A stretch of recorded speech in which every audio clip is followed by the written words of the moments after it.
संवाद लाइव। इस वीडियो को लाइक करें, हमारे चैनल को सब्सक्राइब कर बेल आइकन जरूर प्रेस करें हमारी न्यू वीडियो सबसे पहले देखने के लिए। अच्छा सुनो, सब्सक्राइब करते वक्त ना घंटी बजा देना, ताकि जब मैं ऑनलाइन आऊं तो तुम्हारे फोन की भी घंटी बजे।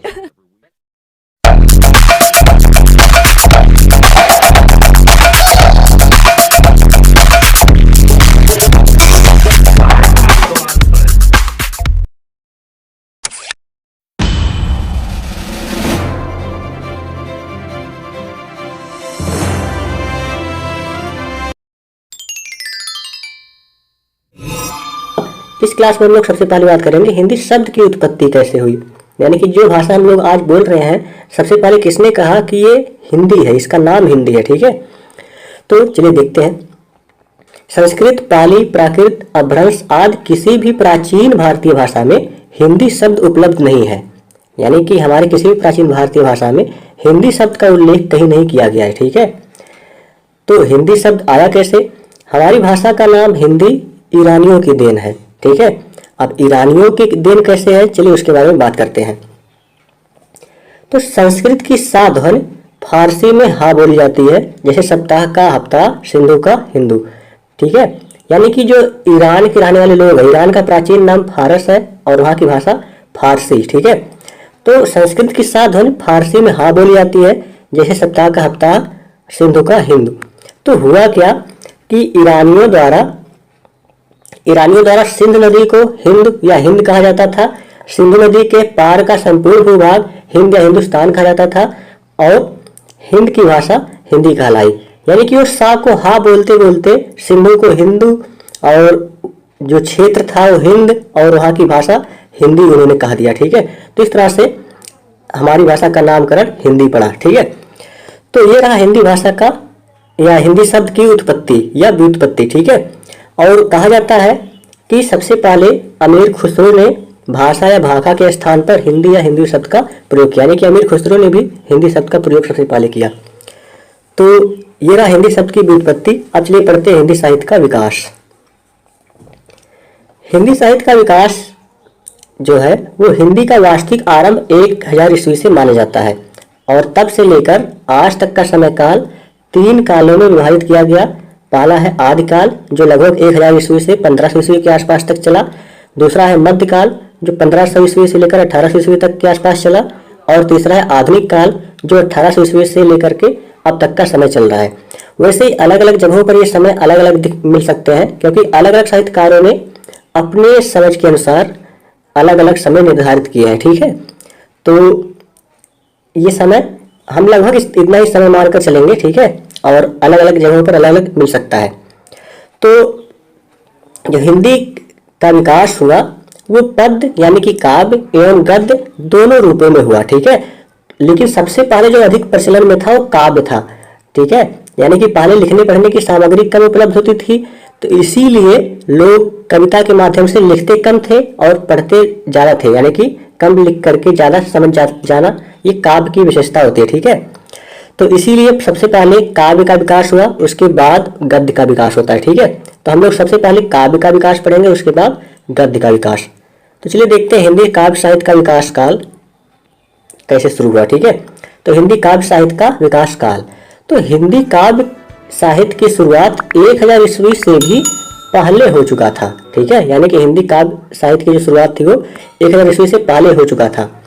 इसे 4 भागों में विभाजित किया जा सकता है। चलिए देखते हैं वो 4 भाग कौन कौन से हैं जिसके अंतर्गत हिंदी काव्य साहित्य को रखा गया है। ठीक है, तो पहला है आदिकाल या वीरगाथा काल और ये समय है लगभग 669 से 1343 ईस्वी तक। ठीक है, तो आदिकाल को वीरगाथा काल क्यों कहते हैं इसके बारे में हम लोग आगे बात करेंगे।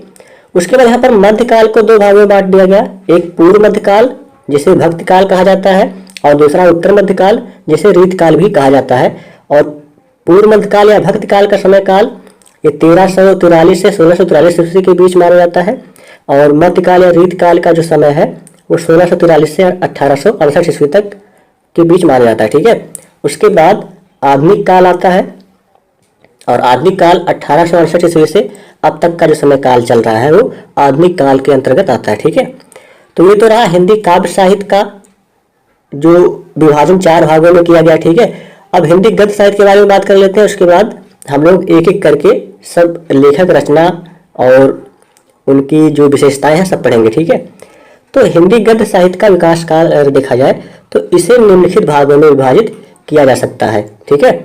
पहला है पूर्व भारतेंद्र युग या प्रारंभिक काल। तो देखिए, हिंदी गद्य के प्रवर्तक भारतेंद्र हरिश्चंद्र जी माने जाते हैं, लेकिन उनसे पहले भी कुछ लोगों ने हिंदी गद्य की लेखन शुरू कर दिया था, ठीक है।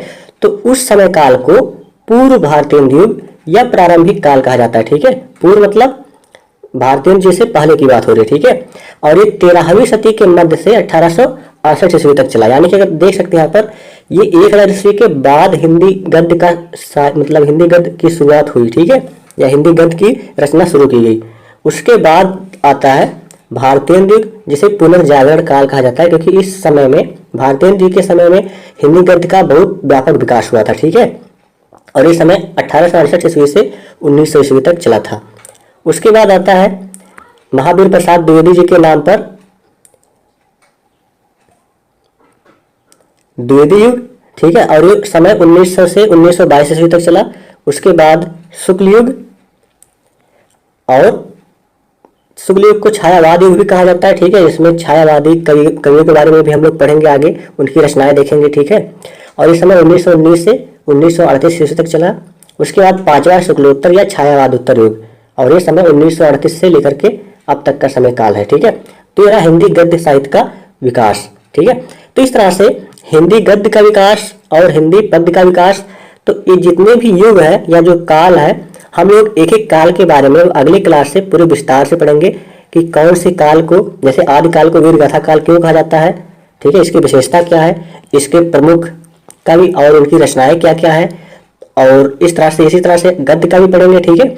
तो अब अगली क्लास से एक एक करके हम सभी युगों के या सभी काल के जो रचनाएं हैं, उनकी विशेषताएं हैं और उनके रचनाकारों के नाम पढ़ेंगे, ठीक है। तो चलिए मिलते हैं अगली क्लास में, तब तक के लिए नमस्कार।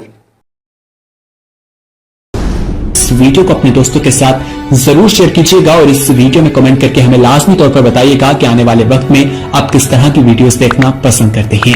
और अगर आपने अभी तक हमारा चैनल सब्सक्राइब नहीं किया तो फौरन सब्सक्राइब कीजिए, साथ ही बेल आइकॉन पर क्लिक करें ताकि मजीद आने वाली वीडियो जो वक्तन फवक्तन आपके लिए इस चैनल पर अपलोड करते हैं वो आपको वक्त पर मिलती रहे और आप उनसे मुस्तफीद होते रहें। अगली वीडियो तक हमें दीजिए इजाजत, अपना ख्याल रखिएगा।